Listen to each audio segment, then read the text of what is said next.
Hey there, welcome to the Movie Review Mom YouTube channel. I'm the mom and I do the movie reviews. And my goal is to give you the heads up on filmmaking quality and content so that you can decide whether or not you want to spend time or money or both sometimes watching a particular film. So the movie that I'm reviewing today is not just a single movie, but a movie series called Masters of the Air. This new dramatic World War II limited series is now playing exclusively on Apple TV Plus. It's right in the middle of that releasing of episodes, with the final episode coming on March 15th. So I wanted to tell you about it. First of all, it's TVMA because it's being featured on Apple TV Plus. There are 9 episodes, each under about an hour. My overall movie review mom grade is a B+. Now, I was really hoping that this was going to knock my socks off. And so let me give you an overview in a nutshell, and then I'll point out the things I liked, the things I didn't like. I'll offer tips for parents, themes worth talking about, funny lines, interesting lines, and some recommendations for other films that are sort of similar that you might also really like, or you might even like it better than this. So first of all, in a nutshell, and by the way, I have to start off with a disclaimer, and that is this is probably going to be a long review. But to be fair, I have to review 9 episodes. No, I'm not going to give you any spoilers and tell you what's in each of the episodes, but I'm going to kind of tell you about the evolution because that's important in determining if you're going to start watching this or if you're going to keep watching it once you started. You'll see what I mean here in just a second. So let's get started. In a nutshell, when Steven Spielberg and Tom Hanks worked together to create the incredible movie Saving Private Ryan, they made movie magic. And it is still by far my favorite World War II movie of all time. Their passion project grew to a 10-part series called Band of Brothers, which was also amazing. After the success of Band of Brothers, they then went on to create another limited series called The Pacific, and now they're finishing up Land, Air, Sea with Masters of the Air to honor those who fought in various theaters during World War II. So the first part of this series was released during the end of January 2024, with the final and 9th installment coming out to air on March 15th. So let me give you some quick tips for parents. I think kids are going to be bored unless they're really into airplanes or World War II. And so they would have to be older kids to actually be interested in those things. There are brutal, bloody deaths. We see lots of dead bodies, fist fighting, aerial fighting, of course, alcohol, cigarettes. A man sleeps with a married woman. Married men have affairs. We see a lot of people throw up. There is some profanity, including quite a few F-bombs in the last few episodes, not as many in the first few. Things get very hairy in the last few episodes. So I think that's why there's an uptick in the F-bombs. A little bit of German is spoken, sometimes with subtitles that have to be read on the screen. And we hear a little bit of French, but I didn't see any subtitles when French was spoken. We see some shirtless men. There is heartbreaking, devastating imagery of horrible things that you don't want your kids to see. And then life in the German camps as a POW is also illustrated. Some of the themes that are illustrated very well are World War II, survival, courage, brotherhood, hope, and the Holocaust. Now, the list of things that I liked is very long, so here we go. The cast is terrific and includes Austin Butler, Callum Turner, Anthony Boyle, Barry Keoghan, Rafferty Law, Nate Mann, and many, many more. Everyone did a terrific job. The special effects are pretty amazing, especially the bird's eye views from the airplanes. The series is based on true events about the 100th bomb group. Replica B-17s were used in flight sequences by suspending the planes 50 feet in the air on a gimbal inside a 360-degree stage with LED panels. So in those moments, it's really spectacular. If viewers get bored during the first few episodes, and they might, The good news is that everything gets more interesting starting about episode 6. So keep watching. And that's why I mentioned that earlier, is I saw a lot of reviewers saying things like, oh, I was bored and I gave up after 2 or 3 episodes. And honestly, I was feeling the same way, but I wanted to be able to tell you the complete story, or in terms of the review, the complete story of the review. And so I felt compelled to watch every episode, and they really did get better. By the end, I was all in, and I think that you'll feel that too. We see some of our favorite characters struggle and get creative while prisoners in the German POW camps. In episode 8, we learn about D-Day in Normandy in France. Now, my twin sister is a nurse practitioner, and she was recently selected to be one of the travel nurses that will be escorting the World War II vets to Normandy for their 80th anniversary there. And I am so excited for her to have that experience. She and I actually got to visit Normandy last summer for the very first time, and it was amazing, devastating, and inspirational all at the same time. The tears flowed liberally. One of my ancestors was a paratrooper that actually survived his drop in Normandy. We also get to see the Tuskegee Airmen in episode 8, and that was a nice touch, and also partially needed because so many of the characters had been dying. We needed some new fresh blood to tell the story. Episode 9 is grim as we see lots of dead bodies and the horrors of the Jewish concentration camps. I visited Dachau in, now I can't remember if that was in Germany or Austria, but it was a concentration camp. Anyway, I visited that many years ago, and it still haunts me. It's a powerful place to visit if you're in that area. I hope that younger generations that watch this will see what grit, resilience, duty, and honor look like and be inspired. This golden generation was truly special.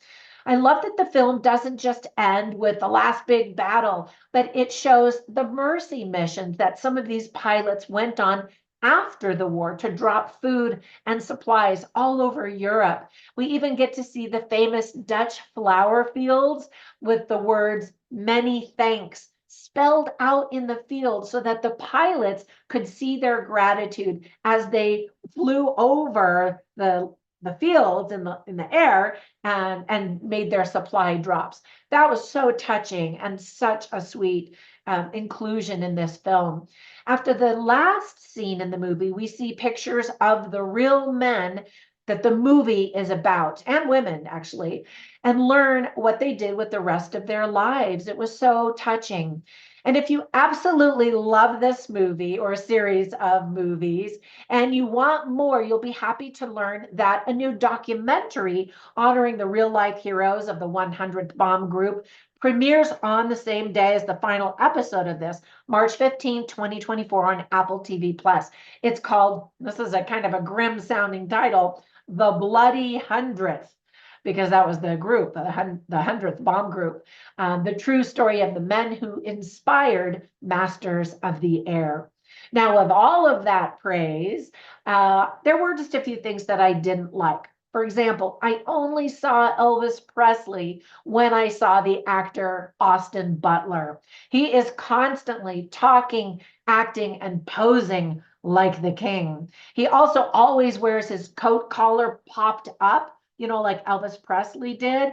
And I even saw somebody write a review and say, does he think he's Elvis? Because he just seemed like Elvis, but in this World War II setting, and it was kind of odd. Now, we all know that Elvis did serve in the military, but it just seemed kind of odd or distracting casting, maybe. Now, he did a great job, but I don't know, there was just something about it. It took a really long time for me to feel engaged with the various characters. We just don't get to learn much about them. Sadly, the inevitable result is that we just don't care that much about them or whether or not any of them live or die. Another confusing element was we've got Buck and then we've got Bucky, and we get an explanation at the very beginning when we're also learning the names of all of these other characters. And so we're kind of left with, wait a minute, Buck, Bucky, which one was which? I don't know. So I really didn't feel fully invested until about episode 6. The first 5 episodes kind of repeated the same elements of the prior episode. The pilots learn what their mission is. Some of them, they go on their mission. Some of them live, some of them die, and then they party during their breaks. I mean, kind of rinse and repeat. And I was surprised by that. And I think that was a big reason why so many people were bored. Like, that's it. This is it. This is what we're watching every episode.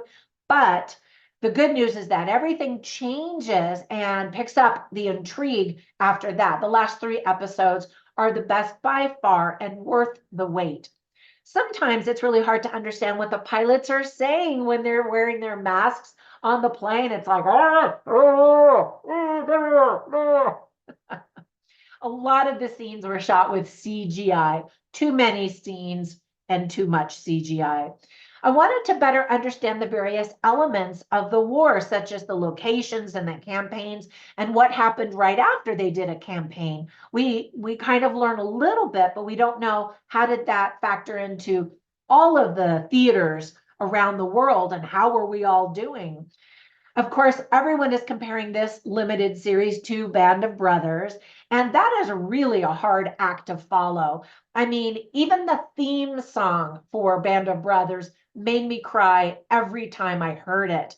So while this is decent, it is not that great, and it feels a little hollow in comparison, especially the first 5, 6 episodes. I wanted to be swept away. I wanted to feel the pain and cry. I just didn't. I heard someone refer to this series as Bland of Brothers, and they're not entirely wrong. But again, if you can stay committed, it definitely gets better in the end. And then ultimately, it's embarrassing how we Americans love to act like we are the heroes of the universe. I didn't understand why the film showed so much disrespect for the RAF and so much disrespect for the British soldiers. I mean, we were there to help them out, but they fought long before we got there. And of course, it was a shared campaign to win the war, to defeat Hitler. And that rivalry, I'm sure some of it existed just, as playful banter. But I don't know, it kind of felt a little bit more mean-spirited in this movie. Now, whenever I watch movies, I take notes and I write down funny lines and interesting lines, and I wrote down a bunch of them. I will share them on my written review at moviereviewmom.com. But for some reason, I noticed my website is down. I don't know why. I don't know if it has something to do with all of the outages and the cyber attacks, but luckily YouTube is still working. So I'll share a few of the funny lines and then the interesting lines. For example, a British officer and American officer are just kind of razzing each other, and they're talking about math, or as the Brits call it, maths. And so the American says, "Why do you Brits add an S to math?" And then the British officer says, "Because there's more than one." And I thought that was kind of funny. Another British officer is making a joke at the Americans' expense and says, "There are 3 problems with these bloody Americans. They are oversexed, overpaid, and over here." And you definitely feel that contention. And then a cute line is when Anthony Boyle's character, as an American officer, is talking to a British female officer. Her name, she's played by Bill Powley. And he's talking to her and he says something like, "Oh, I pinky swear." And he does that. And she says, "I'm not entirely sure what that means, but it sounds official." And I thought that was kind of cute. And then on to interesting lines. There's a Frenchman, and the soldiers are in France, and they're trying to make decisions and, do stuff. And the Frenchman disagrees with the decision, and he says, "Here, stupid means dead. Like, you can't make stupid mistakes here because it means you're dead."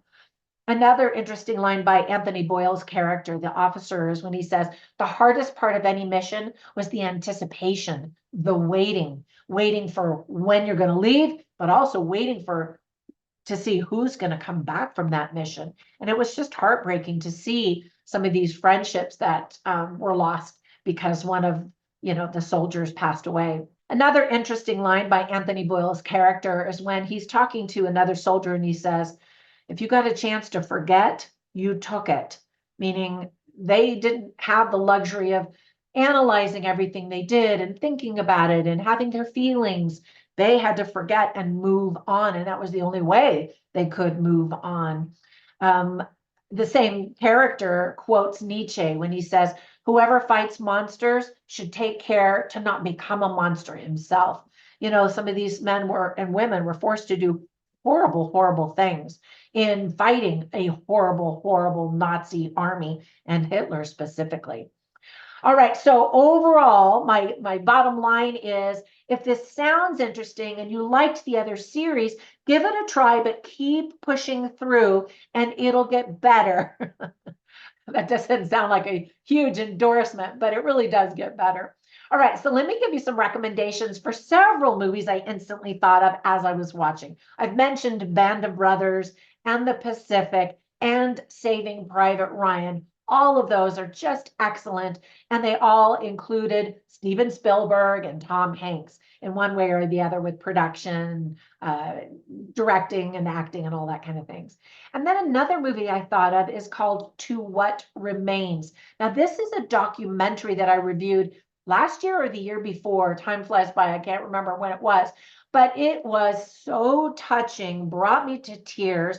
And what it really featured was a volunteer organization of people who went to try to find these downed airplanes so that they could recover the remains and bring them to their families who had no closure at all. And part of this recovery process was also creating a book that told of the missions and the military campaigns that this particular soldier and family loved one was involved with, so that they could really sense that their loved one was a hero and really was an important part of winning that war.